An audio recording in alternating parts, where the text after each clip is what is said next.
moi desapaixoante, que é como escoitamos e miramos as persoas adolescentes, unha etapa conflictiva, e os que estamos atemorizados esperando a que chegue, os que a sufren, pois nos encantará que Carles nos dé novas claves para facelo mellor.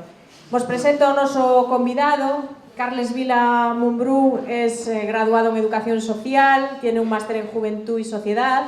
Actualmente es trabajador de juventud en la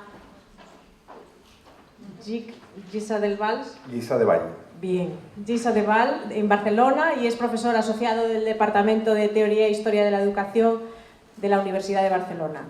Además de hacer su tesis sobre juventud y participación, visión de los jóvenes sobre la ciudadanía y la participación democrática, coordina un proyecto internacional, Be Youth Worker Today, y además es miembro del proyecto EVE, un proyecto que tiene como objetivo identificar los factores que potencian y limitan el empoderamiento juvenil.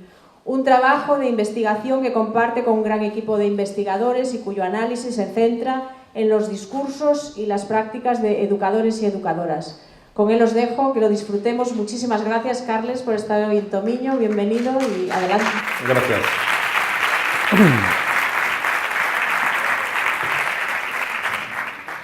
Buenas tardes. Perdonen non falar galego. Eu vou falar en español con acento catalán, que es el acento clarísimo que tengo. Bueno, y gracias a Sandra, la alcaldesa, a Eli y a Blanca, y además por la gran acogida, y me han llevado a ver sitios bellísimos de vuestra área, y la verdad es que llevo un día así espléndido paseando, y muchas gracias por la acogida también en general, ¿no? Y por invitarme a mí a esta cuarta semana de la educación. De hecho, cuando me lo propusieron, pensé, bueno, ¿qué vas a hacer? Porque tampoco estoy acostumbrado a hacer así charlas en auditorio. De hecho, impone estar en un escenario con un micro y hay la gente ahí. Estoy más acostumbrado a grupos pequeños en clase o dinamizando grupos de jóvenes para temas de participación y tal, ¿no? Y por tanto son sesiones siempre muy dinámicas. Pero es interesante también en cualquier tema, sobre todo relacionado con la educación y en este caso con los adolescentes, recordar que nosotros también fuimos adolescentes. A veces parece que no nos acordemos y, por tanto, cómo miramos a los adolescentes de ahora, cómo les escuchamos y cómo esa mirada y esa escucha puede condicionar, y sin duda condiciona, la manera en cómo les educamos, ¿no? Pensé, vale, ¿cómo puedes empezar una charla con este tema, ¿no? Y repasando lecturas, claro, siempre es un elemento de motivación y además me lo dijeron con bastante tiempo, ibas pensando, apuntando cosas, esquemas, dije, no, esto así. Pensé, pues voy a empezar, ¿por qué no?, hablando de mí. No es una cuestión de egocentrismo, de narcisismo, sino como ejemplo. Me pongo ya yo en primer lugar y a ver si después lo hacéis vosotros y vosotras también, ¿no? Pues el tema era que yo me dedicaba con mucha afición, con mucha pasión a organizar conciertos. Y me lo pasaba muy bien con un grupo de gente y además con visión comunitaria. Íbamos a ver los grupos de chavales más jovencitos y les decíamos, mira, que vamos a traer ese grupo, ¿no?, que está muy bien, y venían a los conciertos y se creó un poco de movimiento así, digamos, de contracultural, porque no eran los circuitos comerciales, ¿no? La vida te lleva, y yo sí, organizando conciertos, haciendo química, etcétera, etcétera. Al cabo de unos años, ya emancipado, ya mayor, y por aquel entonces tenía pareja, eso de la pareja ya sabéis que viene y se va, ¿no? Pues me ofrecieron trabajo de animador sociocultural. Y digo, ¿y qué es eso de la animación sociocultural? Eso es lo que haces tú en tu pueblo, pero lo harás aquí y cobrarás. Y me apunté. Y me formé en todo lo que había. Era a través de un ayuntamiento y eso me daba acceso a formaciones de la Diputación de Barcelona y de la Generalitat de Cataluña y jornadas, seminarios, cursos, talleres, a todo, me apuntaba a todo, gratuitamente en otros horarios, fuera de los laborales, a todo para aprender. Y al cabo de unos años dije, ya dejé de ser joven, y dije, bueno, ¿y la universidad, la academia, qué dice de todo eso? Pasé por humanidades a ver qué hay, alguna asignatura, ostras, humanidades, qué interesante, eso lo tendría que hacer todo el mundo. Pero no es exactamente eso. Sociología, qué interesante comprender cómo está organizada la sociedad, pero tampoco era eso. Y llegué a educación social y luego sí, ya a los 30 y pocos años, estudiando educación social y trabajando. O sea que la vida da muchas vueltas y quién sabe dónde estaré dentro de poco tiempo, ¿vale? Me he dado cuenta, y con unos colegas de la Asociación Catalana de Profesionales de las Políticas de Juventud, Que hay muchísimos profesionales que trabajamos con jóvenes, muchos, los técnicos de juventud, los dinamizadores, los informadores juveniles, educadores de calle, en los servicios sociales, psicólogos, profesores de secundaria, que me han dicho que por aquí hay muchos también, ¿no? Hay multitud. Y luego también están profesores en academias de idiomas, en las autoescuelas, en donde hay una parroquia, digamos, que funciona el tema de catequesis, pues también hay agentes ahí importantes, ¿no? ¿Y qué tienen en común todas estas personas? ¿Qué competencias tienen en común? ¿Cuál es su mirada? ¿Cómo escuchan a los jóvenes? ¿Qué es lo que ven, ¿no? Y hicimos ese proyecto y a nivel internacional, o sea, nos pusimos chulillos y dijimos, no solo en Cataluña, sino que vamos a ir también, y lo trabajamos en 12 países de la Unión Europea, ¿no? Para ver qué es lo que teníamos en común. Lo que teníamos en común, sencillamente, era que las personas destinatarias eran las mismas, los adolescentes. Es decir, el adolescente siempre en el punto de atención. O sea, intentar no proyectar, no partir, no trabajar desde nuestras necesidades, sino desde los chavales. ¿Cómo miramos a los adolescentes, ¿no?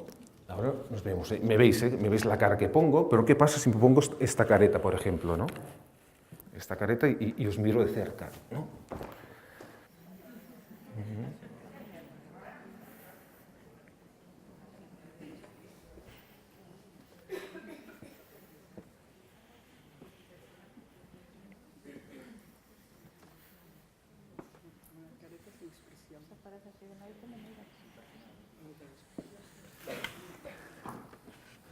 Lo que contáis, ¿no? Es una careta sin expresión, sin personal. ¿Qué nos dice esta careta? ¿Qué habéis sentido al ver esta careta? Y sabéis que es un tío que se llama Carlas, que está por aquí, que está hablando, que está esperando a ver casi cómo ha empezado, dónde irá a parar, ¿no? ¿Alguien quiere compartir alguna sensación, alguna emoción que ha tenido al ver una careta así? Distanciamiento, miedo, ¿qué más? Desconfianza. ¿Ese miedo es vuestro, o es del que lo siente, o es mío? Es vuestro, ¿no? ¿Qué pasa cuando nos viene un chaval con un piercing, un tatuaje, el pelo de color lo que sea, una estética diferente, algo que no nos gusta y que nos choca? Siendo profesores, siendo padres y madres cuando viene el adolescente a casa que se ha transformado la estética sin decirlo con los amigos y porque lo han hecho también los colegas y tal.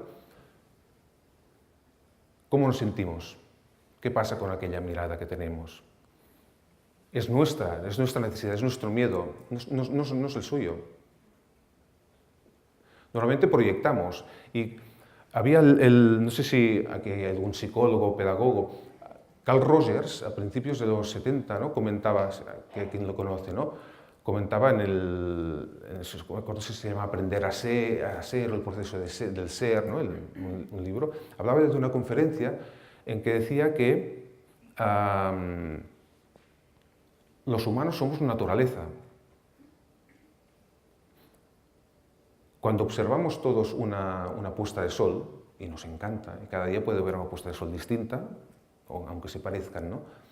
La contemplamos, la admiramos, y a nadie se le ocurre, eso decía Rogers, decir, mira, esta puesta de sol sí es muy bonita, pero yo pondría un poquito más de violeta aquí, un poquito más de rosa aquí, un poquito más de naranja allí.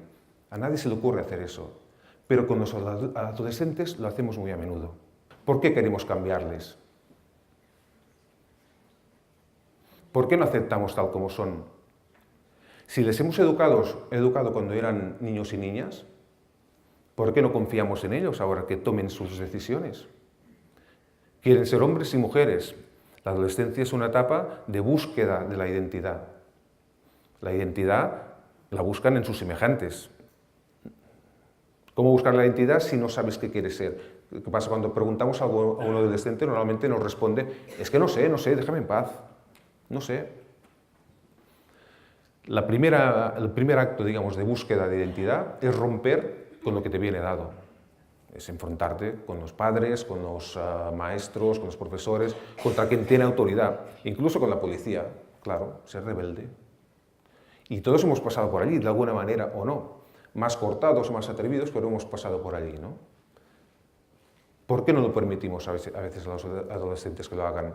Luego es aquello que la educación es el garante, es la garantía para reproducir las desigualdades,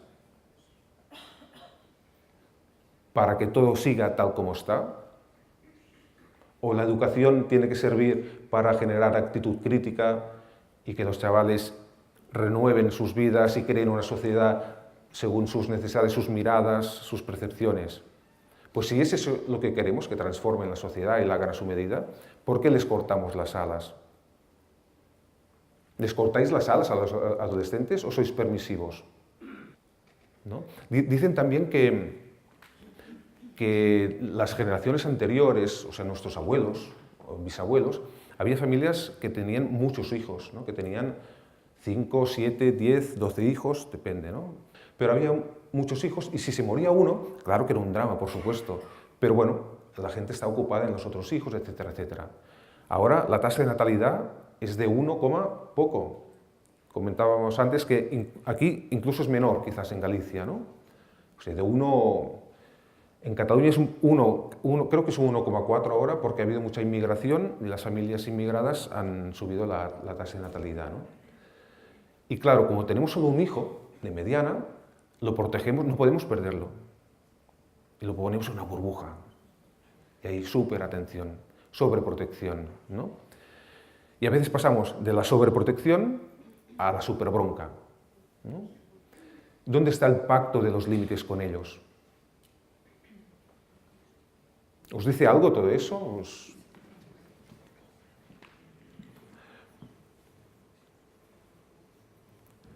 ¿Os suena este texto? ¿Qué les pasa a nuestros jóvenes? No respetan a sus mayores, desobedecen a sus padres, ignoran las leyes, hacen disturbios en las calles, inflamados con pensamientos salvajes. Su moralidad decae. ¿Qué será de ellos? ¿A alguien le suena? ¿Sí? ¿Quién podría haber dicho eso? Pues casi.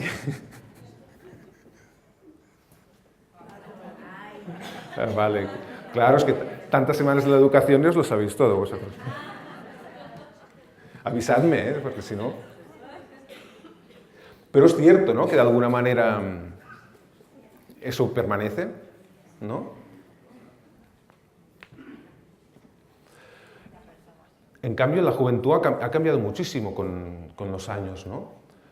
Sobre todo en referencia a la tecnología. Desde la radio, la televisión, internet, el móvil, ahora las redes sociales, ¿no? ¿Cómo cambia? Hace cambiar la manera de comunicarse, ¿no? La inmediatez con los chavales, incluso los adultos nos vamos empapando de eso también, ¿no? Enviamos un WhatsApp y queremos que enseguida nos respondan. Tiene mucho valor ahora lo efímero, ¿no? Lo inmediato y que dure poco. Y si dura poco no pasa nada, porque ya no somos amigos como en Facebook y me voy a otra parte. Dicen que ahora los chavales no tienen tanta memoria como nosotros, pero que tienen más capacidad de relacionar cosas. O sea, hay cosas que siguen igual, pero hay cosas que cambian muchísimo. Y si los adultos no tenemos, adultos, educadores, profesores, etcétera, no tenemos en cuenta todas estas cosas que cambian tanto, si no comprendemos la juventud actual, la adolescencia actual, ¿cómo podemos ser buenos educadores? ¿Cómo podemos librarnos de aquella carga que tenemos de nuestras miradas, de nuestras trayectorias? Os propongo ahora cerrar los ojos y os pondré unas músicas, ¿vale? Os pondré cuatro fragmentos de música y lo que os pido es que cerréis los ojos, por tanto individualmente, un momento de introspección, y lo ideal sería tener un papel y un boli, pero no es necesario, y con cada música que penséis a ver qué emoción se os mueve. ¿Sí? Gracias.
La primera canción, ¿con qué emoción habéis conectado?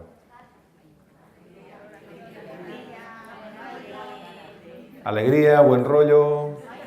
¿Qué más? Baile. ¿Y la segunda? Miedo, explosión. ¿Cómo? Intriga, estrés. La tercera. Libertad.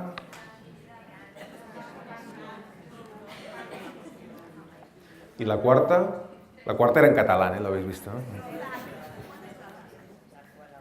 ¿Qué os ha transmitido la cuarta canción? Bajón. Cuando nos viene un chaval, un adolescente,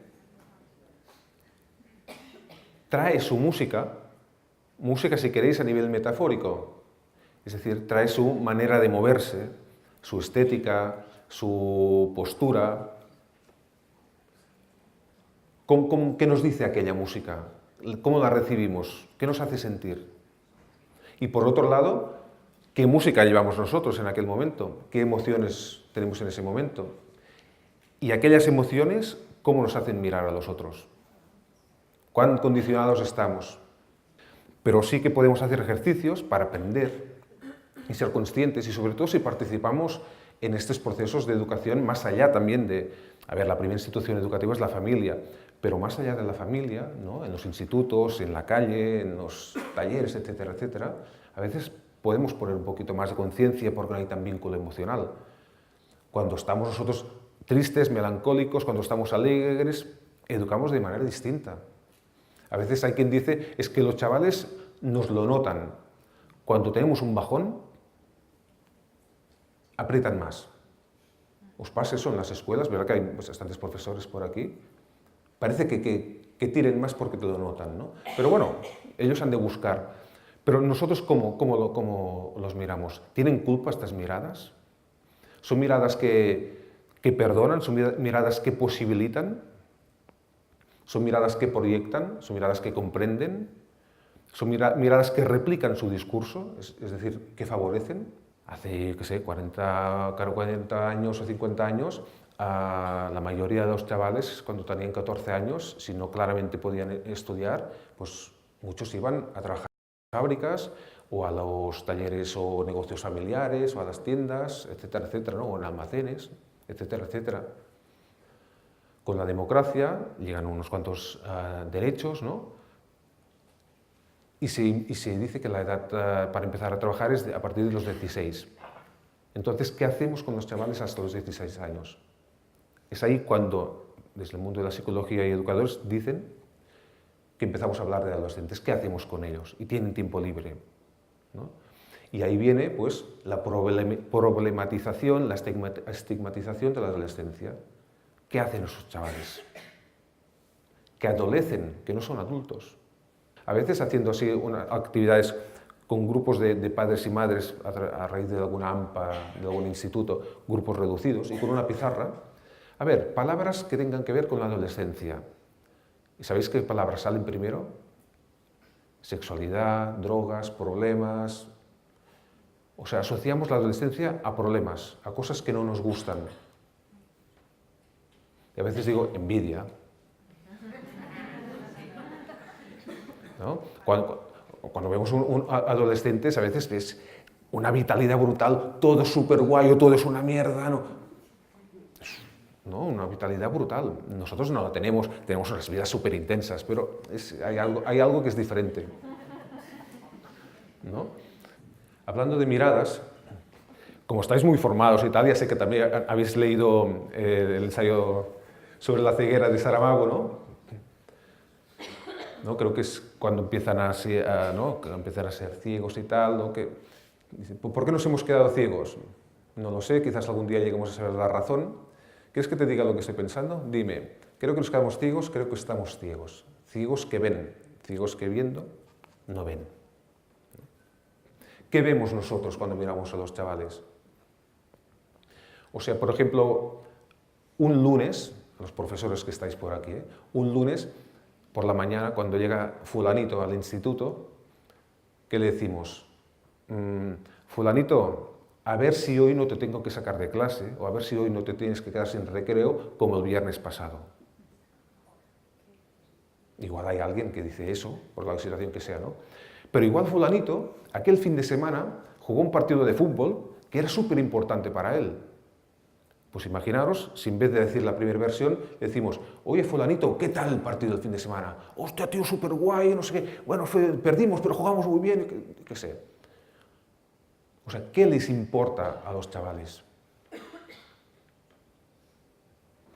O sea, ¿qué es lo que queremos escuchar y escuchamos de ellos?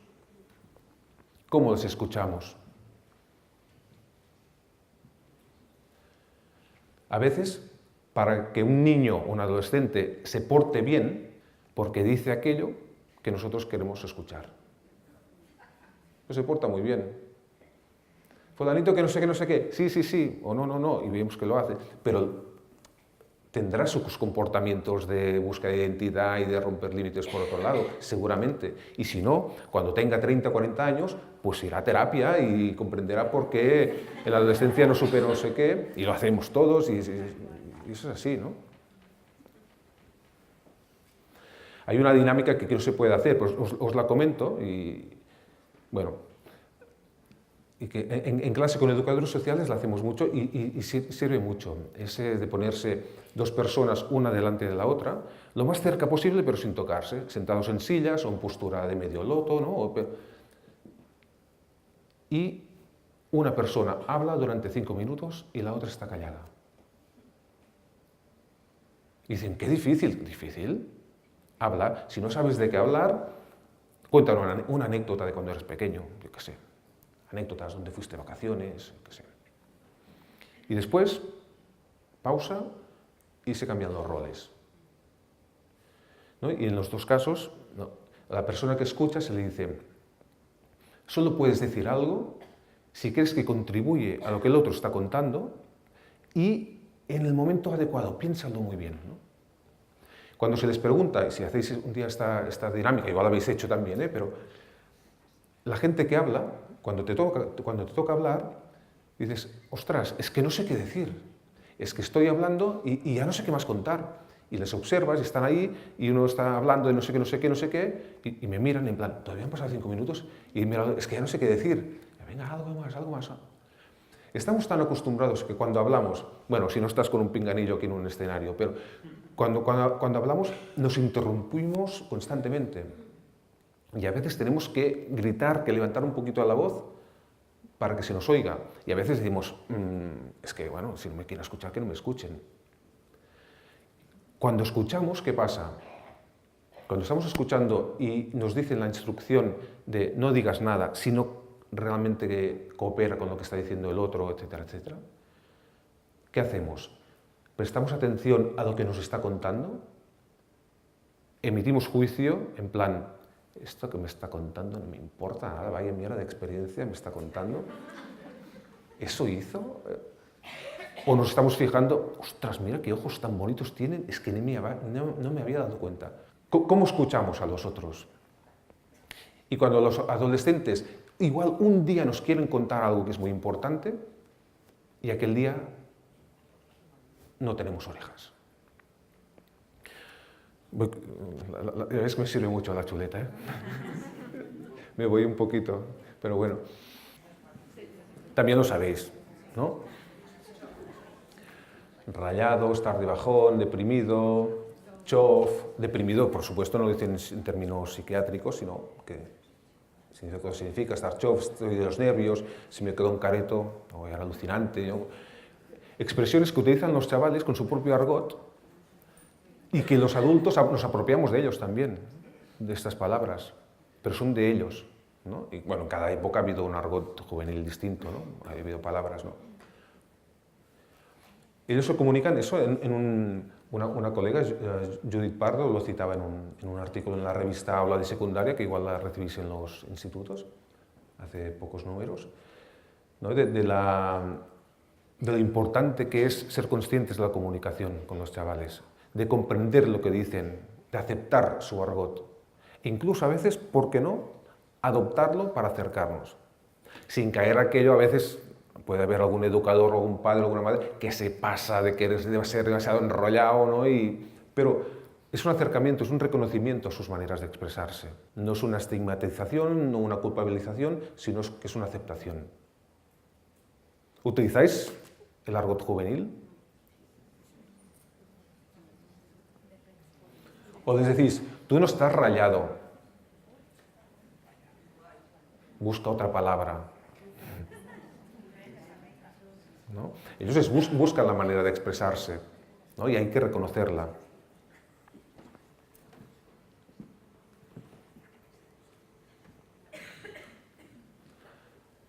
Esta imagen también la conocéis, ¿no? ¿Qué veis en esta imagen? Moldeamiento.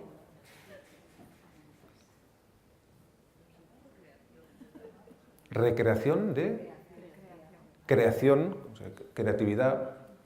En todo caso, podemos mirar eso como una metáfora de la educación. Tanto si queremos poner límites como que queremos crear, me gusta más el tema de crear, aquí, pero o sea, moldear, hay que ensuciarse las manos. Ensuciarse las manos lo podemos ver como una metáfora de adaptarse, de salir de aquello de que dicen la zona de confort, lo que sea, de aceptar nuevas fórmulas, nuevos vocabularios, etcétera, etcétera. De que hay que ensuciarse. No podemos estar ahí tranquilitos y que los otros, como aquella tira cómica o aquella viñeta de la Mafalda, ¿no? Que en la escuela, en vez de decir A, B, C, D, dice obedece, ¿no? ¿No la habéis visto? O sea, hay que mojarse, ¿no? hay que ensuciarse si se quiere cambiar las cosas, ¿no? Y aceptar a los chavales tal como son. De uno de los proyectos de investigación en los que he estado, que se llama Proyecto Hebe, Hebe es la diosa griega de la juventud. Y es un proyecto que va sobre el empoderamiento juvenil. Los que trabajamos en políticas de juventud hay palabras que están de moda. Participación, autonomía, emancipación, empoderamiento, ahora emprendeduría, ¿no? Por algún sentido también están de moda, ¿no? Empoderamiento juvenil, o sea, en esta investigación lo que hemos hecho ha sido buscar a ver cuáles son los momentos, los espacios y los procesos que permiten que los jóvenes se empoderen más y mejor. ¿Por qué voy a eso? El tema de facilitar que los jóvenes se empoderen, de que potencien su autoestima, de que ganen autonomía, de que hagan las cosas que ellos quieren hacer, que tengan la capacidad, o la tienen, o que les demos los espacios adecuados para que tomen sus decisiones, que sean los centros, digamos, motores del diseño de sus itinerarios vitales, que sean ellos y ellas los que aprendan a tomar la decisión de, antes me contaba vuestra alcaldesa, que aquí tenéis algunas iniciativas como los presupuestos participativos o las comisiones de fiestas o eso que tenéis heredado, ¿no? De la gestión comunitaria del agua. Eso es donde vengo yo, es distinto. Son, digamos, movimientos o proyectos o acciones participativas que lo que hacen, en el sentido de participar, de formar parte de que tomas las decisiones desde tu necesidad, desde tu opinión, no te viene dado. Cuando trabajamos con chavales, en casa es muy distinto, ¿no? Pero si tenemos la mirada, creo que es interesante. Pero en las escuelas, en los institutos se puede hacer. Promover que sean los chavales los que decidan cómo se tienen que hacer las cosas que son de su interés. ¿Por qué no pactar con los chavales cómo tiene que ser una clase, por ejemplo? Ya me saltaréis a la yugular, pero pactar ciertas cosas. Porque, de hecho, el resultado final no es tan importante de cómo quieren que sea la clase. Pero el proceso de tomar decisiones, el proceso de explicar sus opiniones, sus puntos de vista, de intentar convencer a los otros, de escuchar a los otros, de incorporar las opiniones de los otros al propio discurso para defender o para criticar, y luego ser responsable de aquellas decisiones y llevarlas a cabo, eso es un aprendizaje brutal. Eso es un aprendizaje, todo aquello de la participación democrática, de las políticas públicas, de creación de ciudadanía. Es súper importante para que luego los chavales, cuando tengan un hábito y una confianza en ellos mismos, para que cuando tengan que tomar decisiones importantes en su vida, se sientan seguros y no tengan miedo a equivocarse. ¿Qué quiero estudiar? ¿Dónde quiero vivir? ¿De qué quiero trabajar? ¿Qué opción sexual? ¿Qué tipo de familia? ¿Si quiero tener hijos o no quiero tener hijos? Además, con aquello que decíamos antes de Bauman, ¿no? Las trayectorias emancipatorias no son lineales ahora. Los chavales de ahora tendrán que escoger, tendrán que tomar decisiones con más frecuencia, o decisiones importantes, más veces que lo que hemos hecho nosotros, lo que estamos haciendo nosotros. Cambiarán de pareja más a menudo, cambiarán de trabajo más a menudo, etcétera, etcétera. Hay que cultivar el hecho de tomar decisiones y tener la confianza de tomar decisiones. Y que si te equivocas, que no pasa nada. Que es más importante, ¿no? Quien decía aquello de que no es tan importante caerse, sino levantarse, ¿no? Pues cáete, pues permitamos a los chavales que se equivoquen y que se caigan. Lo que es importante es que cuando ves que se va a caer, bueno, estar al lado. Se va a caer y luego te pedirá la mano, dale la mano. Pues en vez de darle la mano le dices, te decía que te caerías. Y eso lo hacemos, ¿no? O no. Cambia. Dices, no, bueno, luego le doy la mano. Sí, pero ya le has dicho ya la coletilla esa inicialmente, ¿no? ¿Lo hacemos eso? Son tópicos, pero yo creo que son importantes. Digamos que las cosas más sencillas, las cosas prácticas, las cosas que hemos experimentado, es nuestro saber. Y lo sabemos, pero a veces no lo aplicamos, ¿no? No somos consecuentes con ello. Nuestros referentes. Os voy a poner otra música y también os voy a pedir que cerréis los ojos. ¿Vale? Que cerréis los ojos, solo un momentito, será solo una pieza, y que intentéis recordar cuando erais adolescentes.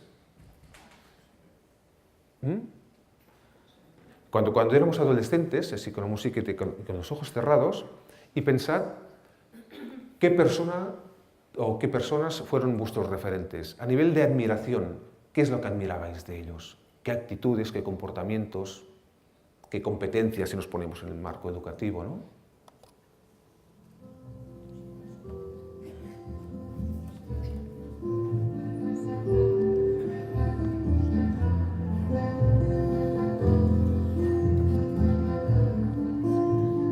Os propongo que en 3-4 minutos comentéis lo que habéis recordado, qué persona y qué actitud, con la persona que tenéis al lado, solo unos minutitos.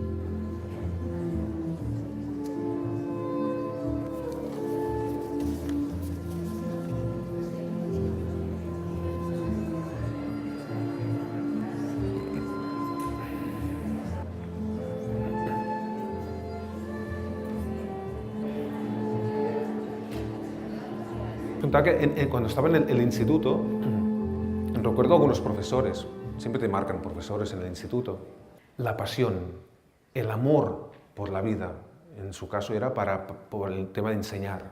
Y como adultos, si pensamos en ello, ¿qué están pensando los adolescentes sobre nosotros? Como padres, madres, profesores, educadores, etc. ¿Qué actitud tenemos? ¿Qué competencias desarrollamos con ellos, ¿no?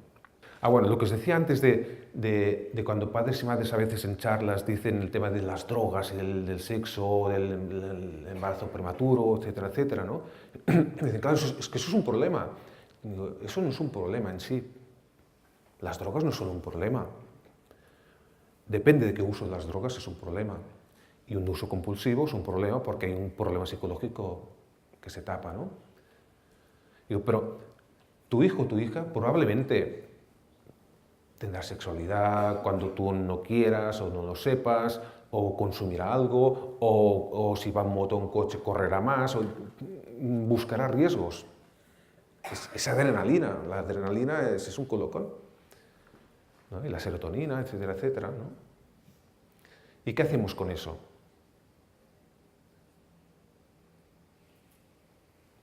O sea, lo importante es crear un clima de confianza con los chavales para que si un día tienen un problema, por haber consumido algo, etcétera, etcétera, por haber tenido relaciones sexuales o lo que sea, nos lo cuenten. Eso es lo importante, crear un clima de confianza. En educación social hablamos mucho de la escucha activa, ¿no? De estar allí, pendientes, de estar en silencio con ellos también. Lo que decíamos antes, de no juzgar, permitir equivocarse, aprender a gestionar la frustración, ¿no? Aquello de cuando te caes, dar la mano, pactar límites, la paciencia, la escucha. El otro día también en una reunión, en una investigación, salió el concepto de estar dispuestos y disponibles.